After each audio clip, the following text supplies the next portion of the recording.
Agama itu akan dilihat dari apa yang kita kerjakan. Jangan lihat apa agamamu, tapi lihat apa yang dikerjakan temanmu pada kita.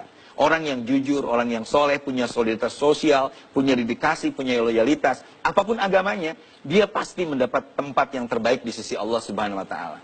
Apapun agamanya, dia pasti mendapat tempat yang terbaik di sisi Allah Subhanahu wa Ta'ala. Kita di Indonesia punya dua tanggung jawab. Tanggung jawab agama dan tanggung jawab nasionalisme.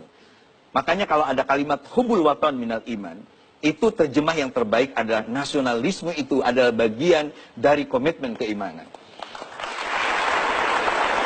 Jadi kalau ada orang yang mengaku beragama, yang merasa bahwa agamanya kuat, bahkan simbol keagamaannya nempel, ada orang yang hitam di geningnya, saking banyak sujud, tapi hitamnya itu sampai ke hati-hatinya. Jadi dengki. Ada orang yang begitu kuat mengaku komitmen agamanya, tapi dia mencaci maki negara kita. Mencari kesalahan, membuat teror kepada aparat, termasuk kepada pahlawan, seperti polisi dan lain sebagainya. Maka dia dipertanyakan komitmen keagamaannya. Agama yang benar pasti menyuruh kita untuk memperkuat nasionalisme. Bagaimana pendapat Anda pribadi dengan firman Allah, anak kecil muslim hafal juz 30 surah Bayyinah. Allah mengatakan, a'udzubillahi minasyaitonirrajim, innal ladzina kafaru min ahlil kitabi wal musyrikin fi nari jahannama khalidina fiha. Allah bilang, terjemahannya telah kafir ahli kitab, Yahudi dan Nasrani, dan orang-orang musyrik, dan mereka kekal dalam api neraka kalau mereka meninggal dalam keyakinan itu, kata Allah. Allah bilang kafir, Anda bilang tidak. Coba, nggak usah datangkan buku apapun. Anda pribadi berikan saya pendapat. Tidak mungkin Anda doktor nggak ngerti bahasa Arab. Diam dia. Lalu saya bilang baik. Berikan saya pendapat Anda pribadi tentang sabda Nabi Muhammad SAW. Hadis sahih riwayat Imam Muslim.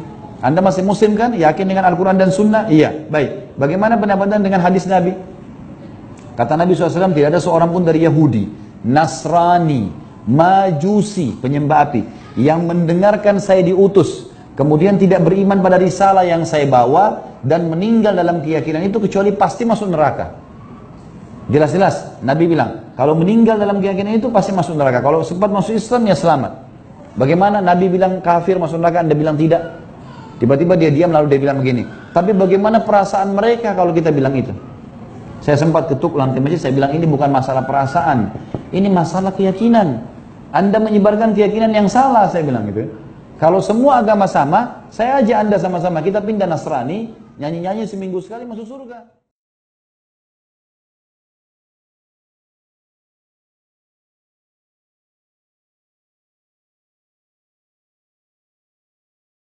Surah kedua Al-Baqarah, ya, 204 sampai 207, posisi paling kiri dari atas ke tengah. Saya agak cepat sedikit ya. Hati-hati dengan kalimat ini ya.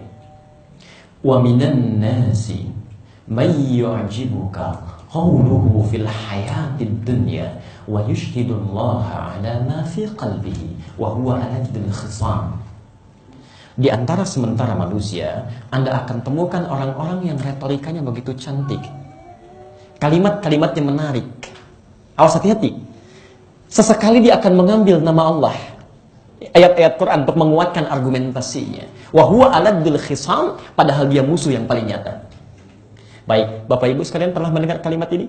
Semua agama itu sama, menuju pada Tuhan yang sama, cuma dengan cara yang berbeda-beda. Anda katakan tiada Tuhan selain Allah, tapi Anda katakan semua agama yang lain sama. Dan itu dikemas dengan kalimat yang sangat indah, gitu kan? Padahal kata Allah itu yang paling berbahaya. Ya. Maaf ya, kalimat ini oleh orang jahiliyah pun tidak pernah diucapkan. Silahkan cek ya. Demi Allah saya katakan, orang-orang jahiliyah ketika datang kepada Rasulullah SAW membawa proposal, mereka mengutus orang-orang terpercaya di zamannya. Masya Allah, datang pembesar-pembesar mengatakan, ya Muhammad SAW, kita memang berbeda. Tapi perbedaan kita tidak lantas menjadikan kita harus berselisih dan berperang. Cukup saja begini, kami sekarang ikut menyembah Tuhan kamu, besok kamu menyembah Tuhan kami. Jelas ya? Turunlah kemudian Quran surah Al-Kafirun itu. Qul ya ayyuhal kafirun, la a'budu ma ta'budun. Ujungnya, lakum dinukum. Kenapa kalimat ini muncul? Lakum dinukum waliyadin, untukmu yang kamu sembah, untuk saya agama saya. Karena mereka pun mengatakan di awal kita beda. Jadi maaf ya, sebodoh-bodohnya orang jahiliyah masih paham ada perbedaan di situ. Sepintar-pintar atau yang mengaku pintar orang sekarang masih bisa mengatakan semua agama sama. Jadi orang jahiliyah kalau mendengar kalimat itu pun akan kaget juga tuh. Hati-hati ya. Betul, itu disebutkan oleh Nabi. Ya. Antum kalau punya kitab Sahih Muslim, ini sering saya sampaikan, nanti buka jilid yang pertama ya. Kalau kitabnya sama dengan kami, itu silahkan yang ada syarahnya, syarah Sahih Muslim. Ya. Syarah Imam An-Nawawi ada 9 jilid di situ. Antum cari jilid yang pertama, ada di halaman 111, bab yang keempat, hadis nomor ke-6 dari Abu Hurairah. Ya. Posisinya sebelah kiri paling atas. Cetakan Darul Hadis kalau mau sama. Ya, tahun 2002. Harganya 450.000. Baik, teman-teman sekalian, saya bacakan hadisnya ya.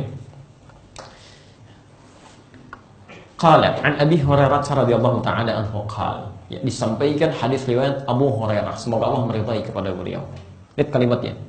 Qala Rasulullah SAW. Satu kali Rasulullah SAW pernah bersabda, sayakunu fi akhiriz zaman, akan nampak nanti di masa yang akan datang, di akhir-akhir masa.